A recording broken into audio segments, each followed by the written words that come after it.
Welcome back to Bookish Dives. We're the place you come to, skip the surface stuff, and really dive deep into popular books and research. Yeah, we've done a few of these explorations before, getting into the layers others might miss. And today, we are tackling a book that, well, it kind of exploded, didn't it? Especially in STEM circles. Allie Hazelwood's The Love Hypothesis. It really did.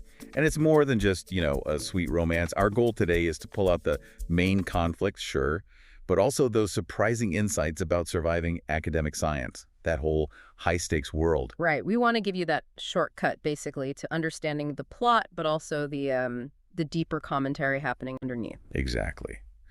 So let's get started. Our main character is Olive Smith. She's a PhD student at Stanford. And her whole focus is pancreatic cancer research, specifically finding better, cheaper ways to detect it early. Super important stuff. But her first interaction with her future love interest, it's memorable, and not in a good way initially. Totally humiliating is what it is. It's kind of the perfect meet-cute disaster, actually. The very first time she runs into Dr. Adam Carlson, who, spoiler, becomes way more than just a professor, is in a lab bathroom. A lab bathroom. Yeah. And Olive's super stressed. Her vision's gone blurry because, and I love this detail from the book, she used contacts that were expired. Not just a little expired. No, like a few years past their date, which, wow. It was just having a full-on panic attack, crying. And this huge, intimidating guy walks in, demands to know what she's doing near waste disposal, and seems like personally offended by her disregard for pharma safety. And that's our intro to the notoriously frosty Adam Carlson. Sets the tone, doesn't it? Absolutely. Hilarious, a bit weird, but it perfectly shows his rigid, by-the-book nature. Okay, so flash forward almost 3 years. This is where the main plot really kicks off. The night. Yes, the kissing crisis. Olive needs her best friend On to think she's totally over her ex, Jeremy. Right, because she wants On to feel okay about dating Jeremy herself. So in this moment of sheer panic, Anne's walking towards her, and Olive just grabs the nearest guy, who happens to be Adam Carlson, and kisses him. It starts as this clumsy headbutt, apparently. So not smooth. Not smooth at all. But then it turns into something surprisingly not terrible, for a moment anyway. The fallout, though, pure academic drama. Adam is furious, baffled, and he immediately goes to the scariest place on a university campus, Title IX.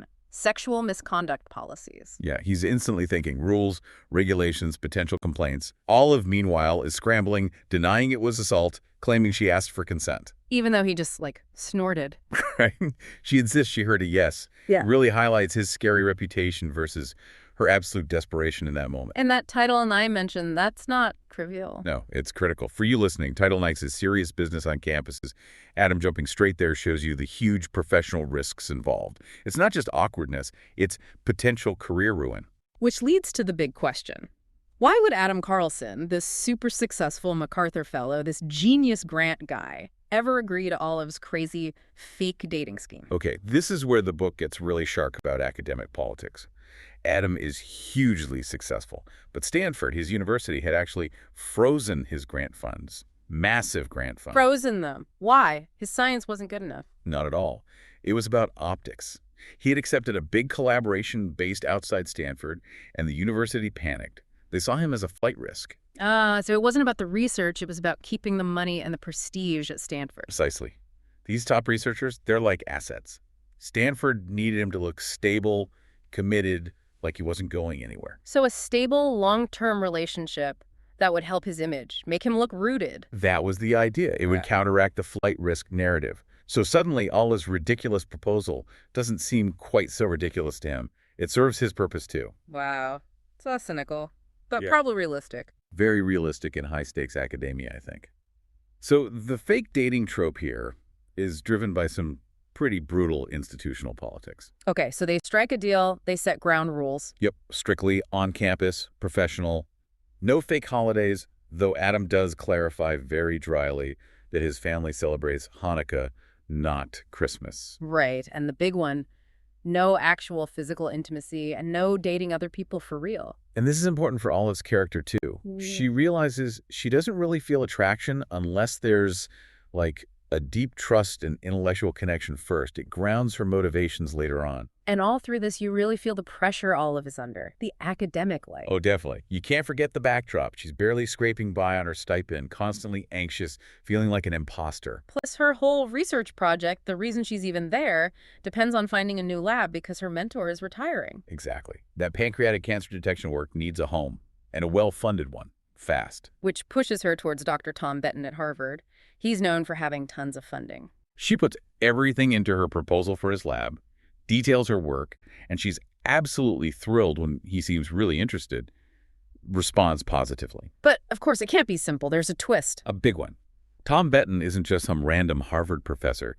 He's Adam Carlson's close friend. Oh, no. And he's Adam's collaborator on that exact grant that caused all the funding drama with Stanford in the first place. So the fake dating thing suddenly gets way more complicated. Impossibly complicated, especially when Tom catches Olive and Adam together.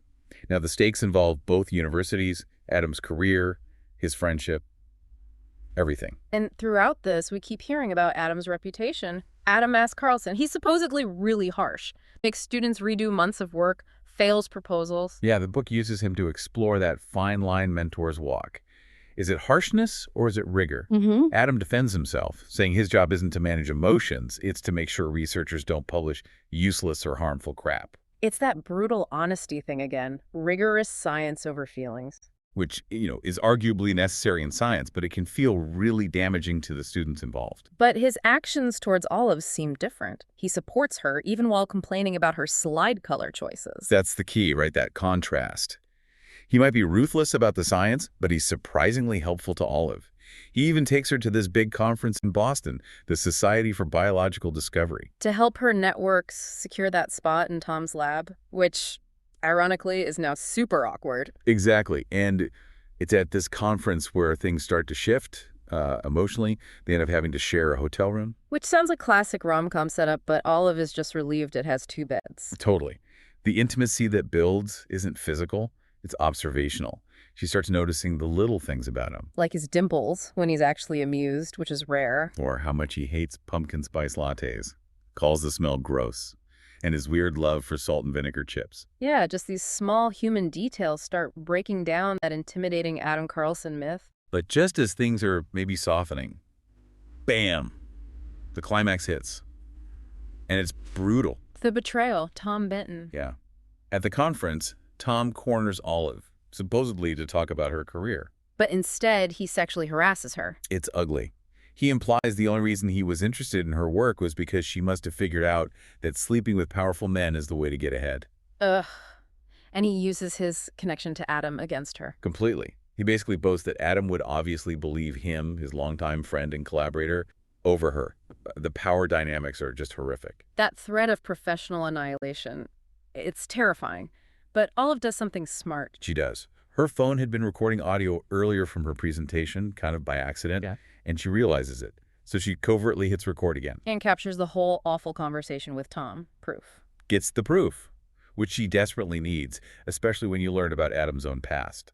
Right, because Adam reveals something incredibly painful later. He tells her he was abused by his own graduate advisor, emotionally, verbally abused by this guy who was apparently shortlisted for a Nobel Prize.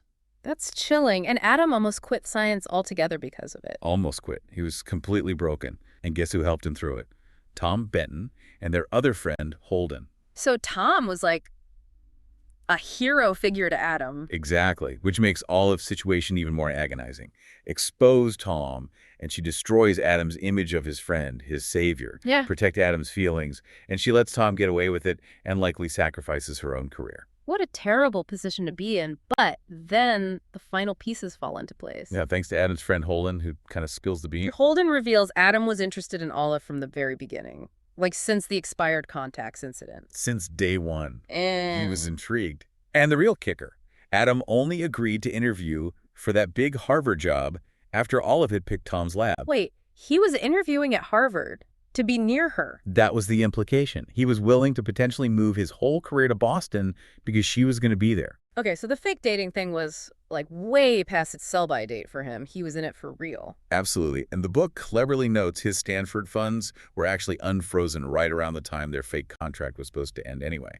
His professional crisis was over. Staying fake was entirely personal by then. So Olive realizes he's genuine, and she's fallen for him too. Right. And she decides she has to fight back. For herself, for her research, she can't let Tom win. So she crashes his fancy Harvard interview dinner in ripped jeans and Converse. A perfect act of rebellion against that stuffy academic world. Adam immediately sees something's wrong, forgets the dinner, just focuses on her. Tom tries to dismiss her. But Adam shuts him down, tells him to leave.